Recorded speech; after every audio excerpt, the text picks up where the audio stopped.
Então, queridos irmãos, um bom dia, sejam todos bem-vindos. Em nome de Jesus, iniciamos essa série Beneficência Social, baseado no livro Beneficência Social. Hoje vamos falar do capítulo 3, que tem como tema a prescrição divina. E quem está conosco é o missionário Herbert Júnior, do CAMIT. Seja bem-vindo. Muito bem. Olá, irmã Alexandra. Olá a todos os irmãos e irmãs que estão nos acompanhando. Que a graça e o amor de Cristo esteja com cada um de vós. Então, sem mais delongas, partindo aqui para a apresentação, esse capítulo do Beneficência Social, capítulo 3, é baseado em Isaías 58, que fala a prescrição divina. Então, dando aqui uma breve introdução, Isaías 58 é um chamado de Deus para uma vida de ação e compaixão prática. Então, em poucas palavras, o que fala lá em Isaías 58? Ele fala do verdadeiro e do falso jejum. Então, se qualquer um dos irmãos lerem esse capítulo, os irmãos vão verem ali o jejum que agrada a Deus, né? E o jejum que desagrada a ele. No contexto ali do que estava se passando no antigo Israel, eles estavam focados em apresentar ali uma vida religiosa zelosa, né? E devota, mas o próprio profeta Isaías deixa claro que aquilo ali não estava agradando a Deus, até porque eles não estavam fazendo de coração. Eles estavam ali apresentando suas orações, seus jejuns, como uma tentativa de cumprir tabela. E Isaías deixa claro qual é o verdadeiro jejum que realmente agrada a Deus. Então, a prática da verdadeira religião consiste nisso aqui. A obra que agrada a Deus não se limita a orações ou jejuns, mas inclui atos de benevolência e justiça. O que significa benevolência? Significa demonstrar bondade ou boa vontade em relação a outras pessoas. Ou seja, uma maneira de revelar empatia, o altruísmo por outras pessoas. Então, é claro, não quer dizer que nós não devamos orar ou jejuar, mas é o que Cristo falou lá em Mateus 23, 23. Devemos fazer essas coisas, mas sem omitir as outras. Né? Então, a verdadeira religião, ela é prática. Ela é prática. Então, a maneira como nós tratamos o nosso próximo é que vai revelar a ausência ou a presença da verdadeira religião na nossa vida. Essa é a obra especial que está agora diante de nós. Toda a nossa oração e abstinência de alimentos de nada valerá, a menos que resolutamente lancemos mão nessa obra. Sobre nós repousam sagradas obrigações. Inclusive, quando a gente lê em Isaías 58, que fala sobre o jejum, né, ele até destaca assim, né, vocês que jejuam para debater, jejuam para fazer determinadas coisas, ou seja, são coisas mais egoístas, né? Isaías dá duras repreensões por conta disso. E essas mesmas repreensões podem também ser aplicadas a nós. Né? O Senhor olha para o coração. Se aí habita o egoísmo, ele o sabe. Podemos procurar esconder de nossos irmãos e irmãs nosso verdadeiro caráter, mas Deus o conhece.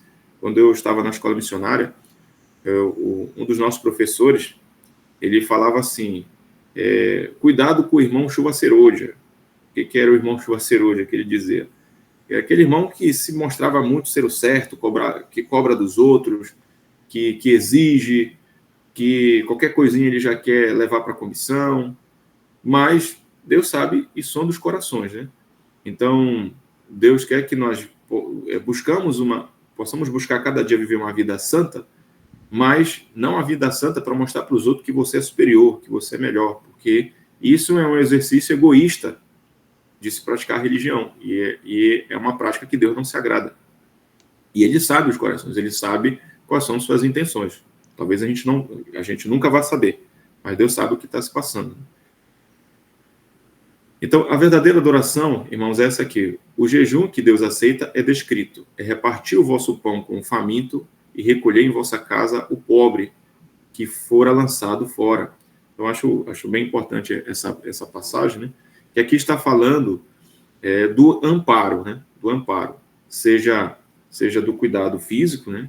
Com o nosso próximo, dando alimento, dando dando ali um suporte, né, fazendo um atendimento, até mesmo recebendo em casa, ou tem também o amparo social, um amparo espiritual, que às vezes a pessoa está precisando de um conselho, às vezes a pessoa está precisando até mesmo de um abraço, a pessoa às vezes está precisando de uma companhia. Então isso é uma maneira também de nós apresentarmos a nossa verdadeira religião para as pessoas, né? É claro que hoje nós vivemos, irmão, num mundo muito impiedoso e confuso, que hoje está muito difícil confiar nas pessoas, né? A gente já viu casos, inclusive relatos, de pessoas que receberam outras pessoas em sua casa, né, desconhecidos, e acabou acontecendo tragédia. Essas pessoas foram cruelmente assassinadas, algumas sofreram graves sequelas por conta disso, né? Então hoje a gente vive num mundo muito perigoso, né? Que às vezes para a gente exercitar essa obra pode ser até um pouco desafiador, mas é nesse momento que a gente tem que se apegar a Deus e procurar fazer a sua vontade, né? Pedindo a Ele que nos ajude, né? E nos proteja também nessa missão, né? Porque nós estamos buscando fazer o bem. E inclusive, uma das alternativas que a assistência social dá, nesse caso aqui de amparar em casa, né? Se a gente vê que pode ser, muitas das vezes são pessoas que a gente não conhece, que às vezes está buscando por um abrigo, alguma coisa assim, não tem como a gente amparar em casa. Existe uma alternativa da gente indicar para a Secretaria de Assistência Social da cidade. Você pode procurar a Secretaria de Assistência Social da sua cidade, e normalmente na cidade tem os albergues, né? Lugares onde pode amparar esse tipo de pessoa. Então, é também uma maneira da gente auxiliar a pessoa e também que cumpre esse propósito aqui, né? Que nos permite também cumprir esse propósito. Então, é uma maneira também da gente realizar essa boa ação para com a pessoa necessitada. Então, como nós vimos aqui, irmãos, a verdadeira religião, ela não consiste apenas no exercício da prática religiosa, né? Mas existe também no exercício da prática da boa ação para com o nosso próximo. E se nós olharmos os mandamentos de Deus, é praticamente o exercício da boa prática, né? Ali fala para nós o que nós devemos e não devemos fazer. Então, isso em poucas palavras, né? Jesus até resume os mandamentos, né? Consiste no amor a Deus e o amor ao próximo. Existia um monge francês chamado Thomas Merton. Ele dizia assim: o homem que não tem paz com Deus não tem paz com os homens. Então, ou seja, como a gente demonstra o nosso amor a Deus? É através do nosso amor para com o próximo. A igreja que não olha para o seu próximo, seja ele de dentro da igreja ou fora, ela deve repensar na sua vida como igreja. Porque a igreja está aqui para resplandecer o caráter de Deus na terra. E se ela não está fazendo isso, ela deve refletir se ela realmente está exercendo seu papel de igreja. A verdadeira interpretação do Evangelho. Na pregação do Evangelho está incluído muito mais que meramente fazer sermões. Deve esclarecer o ignorante, erguer-se o desanimado, os enfermos devem ser curados. Então, irmãos, o Evangelho, ele não é somente teoria, né? Conforme nós vimos aqui, ele é prática.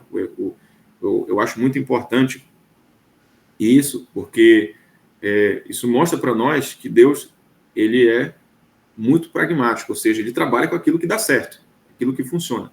Então, é claro que o pregar é importante, dar estudo bíblico é importante, mas o que vai falar mais alto na vida das pessoas é o que nós vamos fazer, as nossas ações. Nós estamos aqui na cidade em época de política, né, para assumir as prefeituras, né? Então, tem muitos candidatos, né, muitos vereadores, muitas pessoas fazendo proposta, e é muito comum nós encontrarmos, diante desses candidatos, alguns religiosos, né, alguns pastores, alguns missionários se candidatando com o propósito de fazer o bem, né? Segundo eles, segundo as propostas que eles apresentam, né, com que eles nos mostram, né? E é muito comum, às vezes, alguns me procurarem, né? Claro, estou falando isso de alguns pastores ou missionário de outras denominações, né? Nós não temos esse posicionamento, o nosso posicionamento ele é laico, nós não temos nenhum vínculo com a política, até porque entendemos que a nossa missão aqui não é essa. E é essa a resposta que eu dou para muitos deles, quando eles me procuram pedindo voto, e eles até comentam, não, é porque a gente tem que fazer o bem, e eu muitas das vezes questiono eles nesse ponto. Eu falei assim, ok, aonde que está escrito, preciso que você me mostre, aonde que está escrito que Jesus pediu que para a gente fazer o bem, a gente tem que fazer parte do sistema político. Aonde que está escrito que para a gente exercitar a benevolência, nós precisamos estar ali fazendo parte do governo, do Senado, porque, segundo o que o próprio Cristo nos ensinou, a nossa missão não é essa.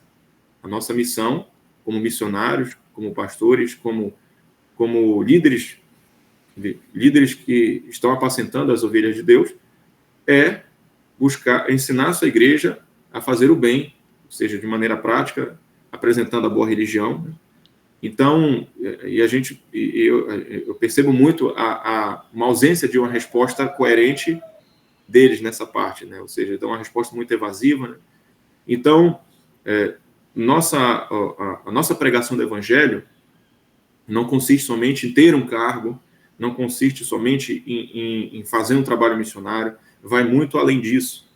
Porque hoje a sociedade ela está vendo, tem muitas pessoas fazendo isso, pregando, buscando converter as pessoas, mas a nossa missão aqui é essa, de conduzir as pessoas a Cristo, como? Mostrando para elas o caminho, orientando elas, auxiliando elas, amparando elas, ajudando elas. Nós, irmãos, nós não estamos aqui para tornar o mundo politicamente cristão. Eu sei que muitos têm, a gente pode ter muito essa visão, né? Não, nós temos que tornar as pessoas reformistas. E não é esse o propósito de Deus. Deus não quer que os seus servos, especialmente os cristãos, se envolvam na política. Deus quer que nós pregamos o evangelho. Como? De maneira prática. Deus não quer que a gente torne o mundo politicamente cristão ou politicamente reformista. Deus não quer que todo mundo pense como nós. Deus quer que tenha mais convertidos no mundo, para que a influência desses convertidos possa alcançar mais pessoas. E, se possível, até mesmo aqueles que estão na política. Mas, para isso, a gente precisa fazer o quê? Fazer o evangelho como ele precisa ser pregado. Não só na teoria, mas principalmente na prática. E nesse propósito, irmãos, de nós cumprirmos o objetivo de Deus, né, de apresentar uma religião prática para esse mundo, vem as promessas divinas, que diz aqui: o Senhor guiará continuamente e abençoará os que seguirem este caminho, tornando-os como um jardim regado. Então, como é que é um jardim regado? Ele é bonito, ele é verdinho, sempre nasce flores nele, sempre atrai a atenção das pessoas. Então, essa não é a principal, mas uma das grandes promessas divinas para aqueles que buscam cumprir uma religião de maneira prática. Eu quero concluir compartilhando aqui uma experiência pessoal de como nós vivemos aqui. Existem vários exemplos, mas eu quero compartilhar aqui especialmente uma experiência pessoal que eu e minha esposa vivemos dentro desse contexto aqui que nós estamos falando, desse capítulo. Certa vez, ligou para nós um jovem adventista, e ele estava de passagem, ele estava com a sua esposa e seu filho, era um bebezinho, e era um casal jovem. E ele vinha de Maringá, Paraná, e estava indo para Castanhal, no Pará. E aqui na cidade onde eu moro, como é uma cidade polo, então todos os ônibus, antes de seguir destino, eles encostam aqui. Então, eles tinham uma viagem para fazer. Então, eles vieram de Maringá até aqui, e daqui eles iriam viajar para o Pará, só que eles só iriam viajar no dia seguinte. Então, ou seja, eles iriam viajar só depois de 18 horas. Então, para eles não ficarem na rodoviária, eles me mandaram mensagem.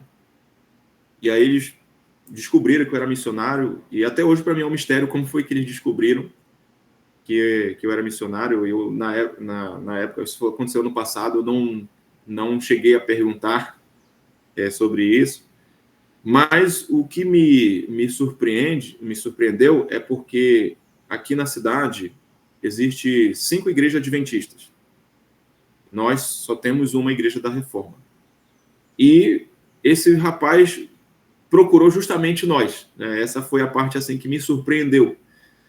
E ele me procurou, falou, né, a situação dele, que ele estava com a esposa e o seu filho, e eles iriam viajar só no dia seguinte. E aí eles perguntaram se eles poderiam pernoitar aqui, né? Eles tinham chegado de manhã, né, e iam viajar na manhã do dia seguinte. E aí eu falei, ok, eu estou indo aí na rodoviária buscar vocês, né? Eu comuniquei minha esposa aqui, né? Ela não estava esperando, né? Mas eu falei, não, vamos nos preparar e a gente oferece o que temos, né? E aí fomos lá, busquei eles, né? Trouxe eles de carro até aqui. E aí minha esposa também recebeu eles bem. E oferecemos café da manhã, fizemos o almoço caprichado para eles. Eles descansaram porque tinham viajado, né, a noite toda no dia anterior. E aproveitamos também para levar eles para conhecer as cidades, apresentamos para eles a alguns locais aqui da igreja deles, né, onde eles poderiam, eventualmente, se passasse aqui de novo, poderiam conhecê-la, né, ou marcar uma presença lá.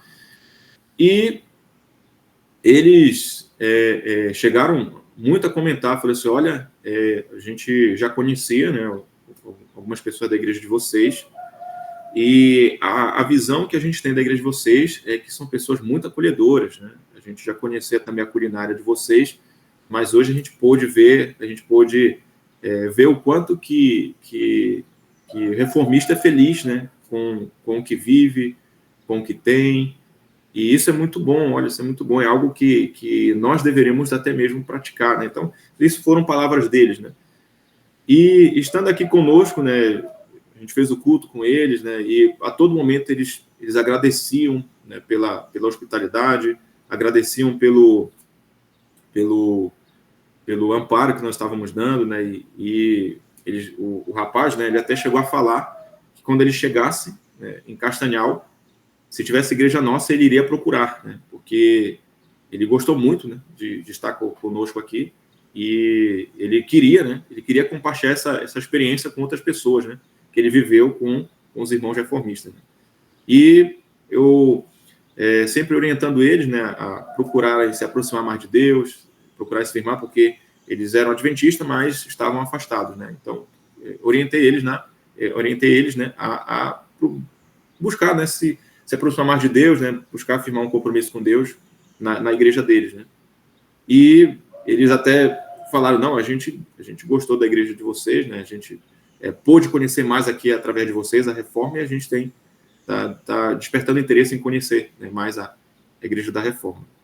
E aí, antes deles irem embora, eles deixaram para nós 2 presentes, né? Que foi assim, foi a surpresa para nós, né? Uma foi a moça deu para minha esposa, não sei se está dando para os irmãos verem, essa Bíblia aqui, é uma Bíblia que a moça, né, a esposa do rapaz, deixou para minha esposa, e ele deixou para mim um equipamento que eu achei até que ele tinha esquecido, e eu mandei mensagem para ele falando assim, eu vou enviar para você. Ele disse, não, esse equipamento é seu, eu deixei para você. Esse equipamento aqui, onde é um óculos 3D, onde você põe o celular aqui e você pode assistir qualquer coisa, vídeo, filme, e você vê em 3D, né? Então, foi esses 2 presentes que nós ganhamos desse casal. Por espontaneidade deles, eu acredito que foi aquele sentimento recíproco, né? Eles foram amparados, então eles compreenderam que eles sentiram no coração algo, deixar alguma coisa, algum presente para nós, né? Então foi essa a retribuição que eles deixaram a nós, né? Por esse ato, né? Que nós realizamos a eles. E quando eles chegaram lá em Castanhal, como eu troquei de celular, acabei perdendo o contato deles. Mas a última mensagem que eu tinha comentado com eles, a última mensagem que eu tinha trocado com eles, eu perguntei se eles tinham chegado bem, chegaram bem, falaram para toda a família da experiência que eles viveram aqui conosco, e eles falaram que depois dessa experiência conosco, eles sentiram o desejo de se voltar para Jesus e pegar firme com Jesus. Amém. Dali para frente. Então, não sabemos como eles estão agora, mas eu creio em Deus que agora eles estão mais próximos de Jesus do que nunca. E esse momento que nós tivemos aqui, mesmo que foi passageiro, eu creio que possa ter contribuído, né, para que eles firmassem esse compromisso com Jesus. Então, irmãos, essa é a missão que temos de na nossa religião prática, aproximar as pessoas de Jesus. O evangelho, ele deve estar junto com a ação social. E a ação social é essa.